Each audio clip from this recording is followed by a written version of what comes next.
coming up, striking hard at Hezbollah in Lebanon and shocking evidence for continued support for Hamas among Palestinians. Plus, Itamar Marcus from the Palestinian Media Watch with a reality check about the proposed two-state solution. And bringing hope to the wounded, Nick Vujicic encouraging soldiers at Sheba Medical Center.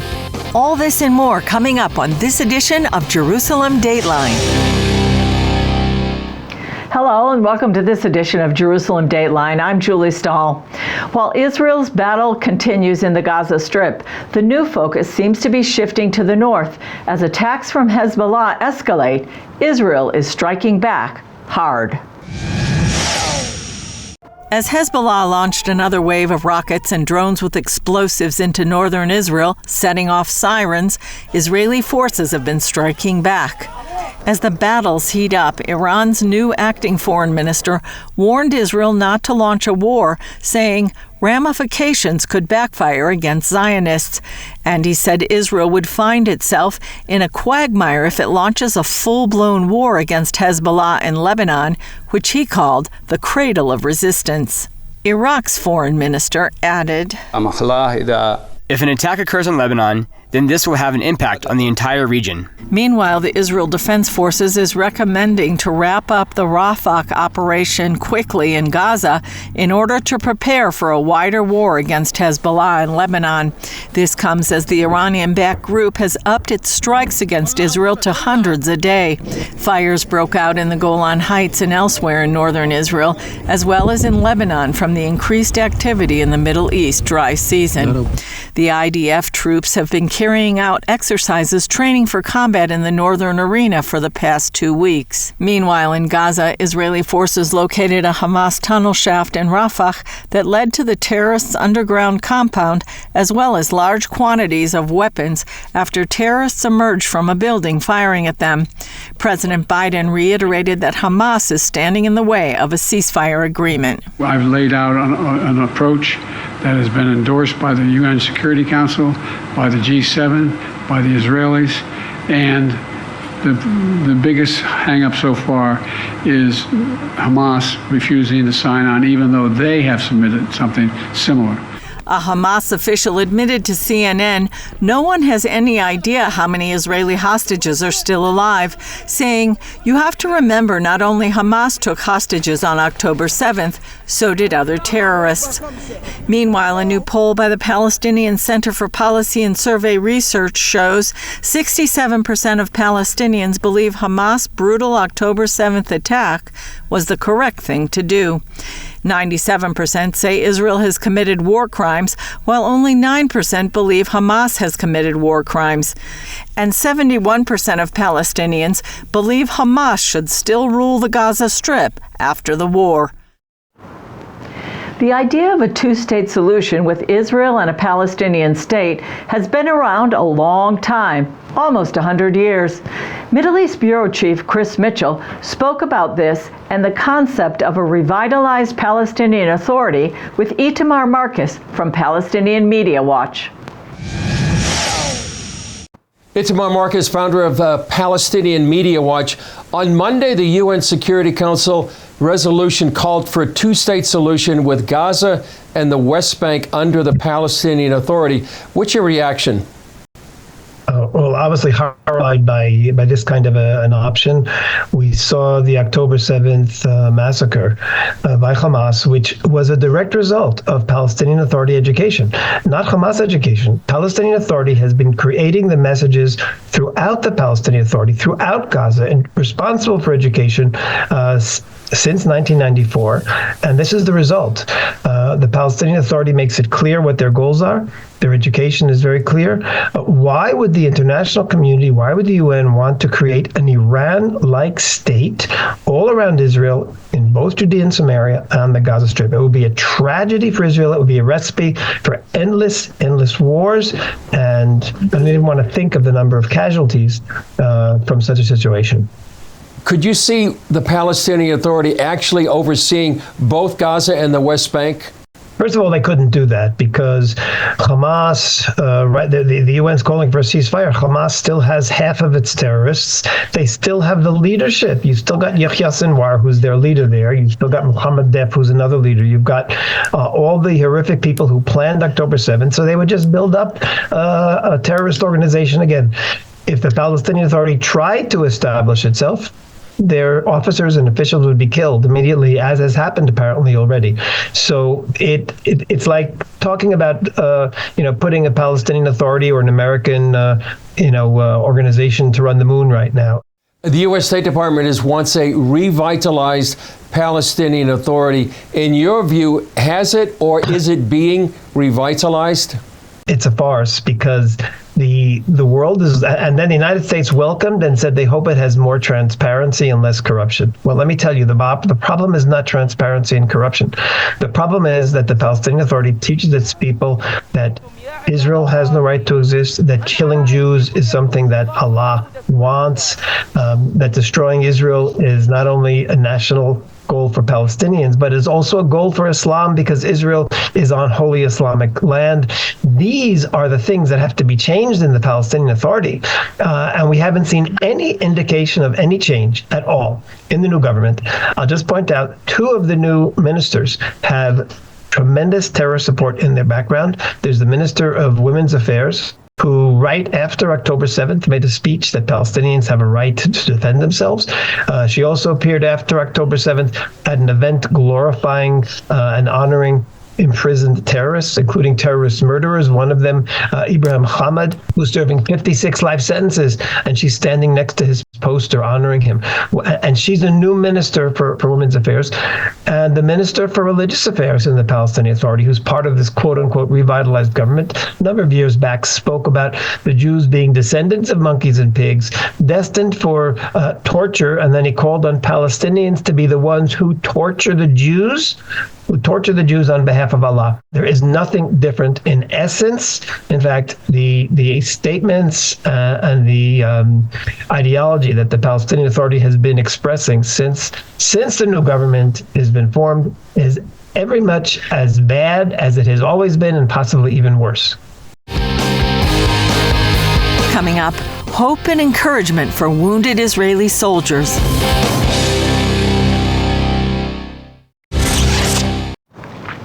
Close to 4,000 Israeli soldiers have been wounded since October 7th, many with life-changing injuries. Recently, a special guest encouraged them to not let those changes ruin their lives. When we look different, we are the ones that everyone looks at. And so the fact that we still exist, the fact that we sometimes smile, the fact that we keep on going out there are many people who say, wow, if he didn't give up, then I'm not going to give up. Here at Sheba Medical Center, they've treated many of the soldiers wounded in the war since October 7th. Some have even lost limbs. Today, they had a very special visitor. Today was amazing to be with the wounded soldiers here. My mum was a nurse, and so I have compassion for the doctors and nurses here as well, ministering to the needs of those here and families affected. I think for such a time as this, it's very important for us to show up and show the support and love and plant seeds of light and faith into everyone here. International speaker Nick Vujicic told CBN News he felt humbled and inspired after speaking to the wounded soldiers. I had several conversations with a couple people privately and then also in a small group setting, and it was a time that I think was very encouraging for them deeply, and it's wonderful to see hope in their eyes as well. It's given me a perspective to see that, okay, everything is okay. I just lost one limb, but if Nick got a career and an amazing family, there's no any reason that I won't get it too. After serving 91 days fighting inside the Gaza Strip, 23-year-old Omri Rosenblatt was severely wounded while trying to dismantle bombs, and an explosion brought a house down on him. Actually, all the house got collapsed in house. Like like you see, like the movies of the earthquakes in Nepal. This is how it looked. Although mostly buried under the rubble, Omri managed to signal rescuers. They pulled him out and rushed him to hospital. The doctor and the team commander and all of my guys was 100% sure, all of those, that all of them, that I'm not gonna make it. Although Omri survived, he had severe burns. Doctors amputated his left leg and had to piece together his right leg. Listening to Nick gave him hope. It gives a lot of motivation because Nick is a great talker and give a lot of examples from his life. And as an amputee guy, I can feel it closer to me. It's amazing. Simcha Greeneman is deputy commander of Zaka International, the volunteer search and rescue service heavily involved in treating the wounded and helping recover the dead since October 7th. Greeneman met Nick in the U.S. and helped arrange this special meeting. We spoke about the whole situation and we said that we would like to come see the soldiers so he could really give them some courage and strength to continue doing whatever they're doing and to give them a lively spiritual way to live and to continue their life. Greeneman admired the soldiers' response to Nick's encouragement. It was beautiful, what they said, and right away how much courage and how much feeling close to him, that he was born that way. But their life changed in the middle of their life by understanding that life never finishes, that life does not end by this. As you can see, beautiful family that he has, wife and kids, and life is beautiful. Nick wants Israelis to know they are not alone and America is not their savior. And even though it feels lonely to be Israel right now, I, as a U.S. citizen, am very horrified of generally the West and what we're allowing people to say without really understanding what's going on. We're talking about evil, we're talking about terrorism, we're talking about people that their only mission in life basically is to kill the Jews and the Christians. And I think this is a very important time for the Christians and the Jewish people to come together, to align, to pray. While Omri doesn't know what's next for him, he says maybe he'll follow Nick's example. He also urges those who hate Israel to think about what they are saying and doing. A little bit about the truth, not only what there is in social media, because all the social media and the media is influenced by money and those things and by terror and blood money. Please come to Israel. Please come speak with me. I think I'm a really nice guy. Greeneman says it's encouraging to see people stand with Israel at this time. Just the hug to know that so many people are behind us as Am Yisrael, getting the support of being there, hugging us. That's something that we can continue doing whatever we're doing with a strong mind and understanding that nothing can stop us, as it says, never again. Up next, Helping the Blind to See, one organization addressing misunderstandings about Israel and the Jewish people.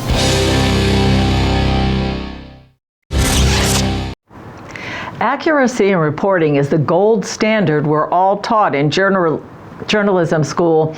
But in these days of politicized information, that can go out the window. Chris Mitchell interviewed Tricia Miller from the media watchdog organization Camera, founded to track accuracy in Middle East reporting. Tricia Miller, great to be with you. You're with Camera. Can you explain what Camera is? Yes, I can, and thank you, Chris, for having me on. Camera stands for the Committee for Accuracy in Middle East Reporting and Analysis. It's a media watch organization, the oldest, started in 1982, monitoring everything going on in the Middle East, specifically about Israel. Yeah, and why are you part of that organization? I, as a Christian, I am following especially everything going on in the Christian world in general, the evangelical world in particular, to monitor everything going on in the church in relation to Israel and anti-Semitism. And over your years with Camera, what have you found in the media? The mainstream media grossly distorts anything in relation to Israel and the Jewish people, anti-Semitism in particular.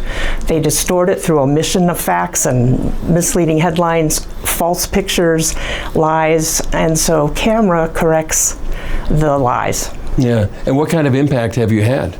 A great impact, and since October 7th, an even greater impact, because with the media turning on Israel even more since October 7th, all of our analysts have been working literally around the clock and answering and refuting and contacting editors, contacting reporters, and getting a record number, more corrections than ever from major outlets. So what happened on October 7th? How did the media sort of go exponentially in what they were doing? Well, they, you know, the major assault on Israel that happened in the first day or two, pretty much people in the world, the media, even world governments said, oh, this is horrible. But within a day or two, the world literally turned, including the media, turned on Israel before Israel had even gone into Gaza.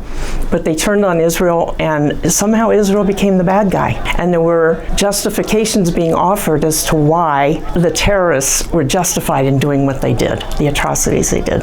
And denial as well? Denial, yes, denial, and accusations that Israel made it up, or that some of these scenes were created by AI, when in fact, most of the coverage we have of that day is from the terrorist cameras themselves, but people are not willing to believe it. Yeah, and what examples can you cite of some of the major media that's really turning on Israel? The New York Times, the BBC, Washington Post, and some here in Israel as well.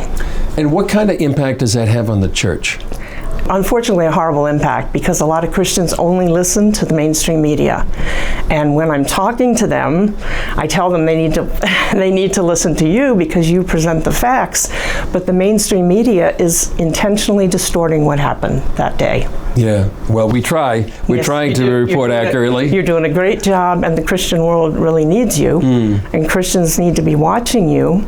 But if they're only watching mainstream media, they're getting the wrong impression of Israel. Yeah. Is there a sense within pastors or the churches that they don't want to touch this subject, they don't want to address Israel, and they don't want to be too political? Right. A lot of pastors, a lot of the work I do is to reach out to pastors, to speak in churches, to educate them. And the response I get from a number of pastors, unfortunately too many, they don't want to touch this subject because it's political. And I say, this is not political, this is biblical. Israel, the Jewish people, are a biblical issue for Christians. So if there was a pastor out there watching right now, what would you tell them? That they need to be telling their people to watch you. They need to have people like me in their church to educate them about the facts. When I speak, I go through the biblical, all the way from Genesis to Revelation. Why do we support the Jewish people? What does God say about the Jewish people? What is his heart for them?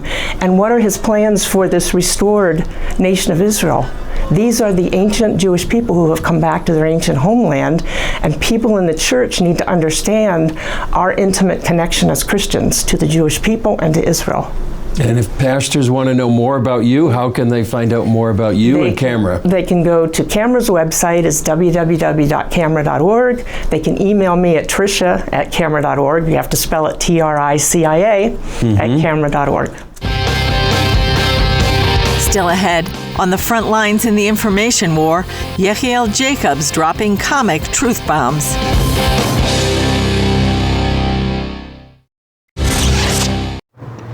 There are more people than IDF soldiers fighting for Israel right now. Some even live outside the country, fighting anti-Israel hate with comedy. Internet sensation Yechiel Jacobs is on the offensive in the info war and doesn't suffer fools lightly. Take a look. Our day will come, but we must not be complacent. Our day will come, but we must normalize massacres as the status quo. Thank you. You're welcome. Great speech, by the way. I love how you carried the crowd. What did he just say? What did he just say? Gen Z Hitler just gave a speech on a stage in front of the entire planet saying that we gotta normalize massacres, and everybody's like, yeah, that's a great idea. What the heck is wrong with these people? And we're the ones on trial for genocide? Yechiel Jacobs, great to be with you. Can you give us the accent? How you doing? It's a pleasure to be here. Thank you for having me. You're great. We're big fans. You're a Jewish student on a college campus, and you're getting all this persecution, anti-Semitism. What advice would you give to them? First, get pepper spray. Second, advice I would give is it's a tricky situation because what's going on the college campuses is absolutely crazy. But number one is to not be afraid. I think that's super important because the second you're afraid, what they're doing is effective. So it's important to stand strong, be confident in what it is that you believe in. Don't be irresponsible and go crazy, but it's important to stand up for what you believe in and continue pushing for the truth. So I think that's super important to continue pushing and not be afraid. Yeah, and the way you communicate truth by humor is really effective. Yeah. So people, do they write you and say, well done, or we follow you, or? Yeah, so thank God I've gotten a tremendous amount of love. I also got a lot of hate from the other side, but I got overall a tremendous amount of love. I have a lot of support.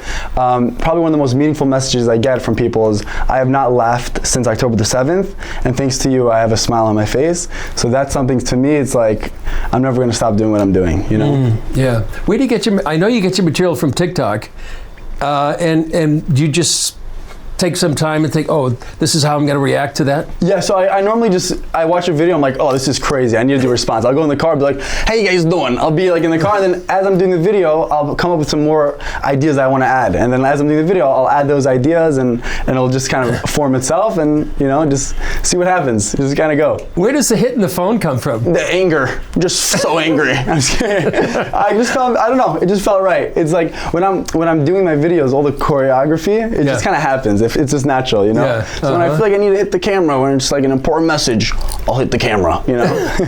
And whose voice are you using? So there's a comedian called Sebastian Maniscalco, hilarious guy. So I kind of do like an exaggerated version of him. That's who I'm using, yeah. And it's a New York accent, it comes naturally. Yeah, it's from New York, Italian. Yeah, I'm from Boston, so I can get the... oh, so you can relate. Yeah, I do relate. Yeah, that's great.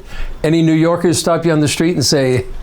Yeah, sure. Yeah, really? Yeah, it's great. A lot of people, thank God I've met people that are a fan and not the other side. So it's been good. In Israel and in New York, a lot of support, taking pictures with people and meeting people. It's been an unbelievable experience so far. Yeah, have you worked with the Israeli government coming here? Yeah, so actually I was brought down here by Ministry of Foreign Affairs. They brought me down here and a few other influencers on a delegation, which has been amazing and very insightful and very meaningful. And I'm honored that they brought me here. I'm really honored to be here and to use my platform to spread awareness. Sure. Talk about the battlefield. I mean, there's a battlefield going on in Gaza, up in the northern border as well. But what's it like to be on the social media battlefield? You're really on the front lines. Yeah, so it's definitely a battlefield, and right now I think Israel's coming to the realization how important it is. And I know from what I've seen, they're starting to put a lot more effort into PR and to social media. The battlefield, it's intense, and also it gets a little tricky because you don't want to be preaching to the choir. You know, like I'm putting out all those videos, but how do I know that it's not, going to the same people over again? I think that's why my content is so unique, because since I'm using humor, everybody likes to laugh. So even people that wouldn't necessarily be interested in Israel or this topic, they're finding a funny video, they're gonna watch it and they're gonna laugh, but they walk away knowing a little bit more about what's really happening and what's really going on in Israel. So that's a little uniqueness about my content. Can you give us a little of the accent, maybe a little? Absolutely. I'll leave you guys off with a message. Okay, Israel, it's one of the smallest countries on planet Earth. Okay, but the truth is, we're one of the biggest families on planet Earth also. So that's a message, is continue, supporting each other, being together, and have a good day and get a job if you can. If you need to get a job, get a job. That's what I'll leave you with. That's all for this edition of Jerusalem Dateline. Thanks for joining us. Please keep praying for protection for Israel, IDF soldiers, the release of the hostages, for those caught in harm's way, and for the peace of Jerusalem. And remember, the God who's watching over Israel and you and me neither slumbers nor sleeps. I'm Julie Stahl. We'll see you next time on Jerusalem Dateline.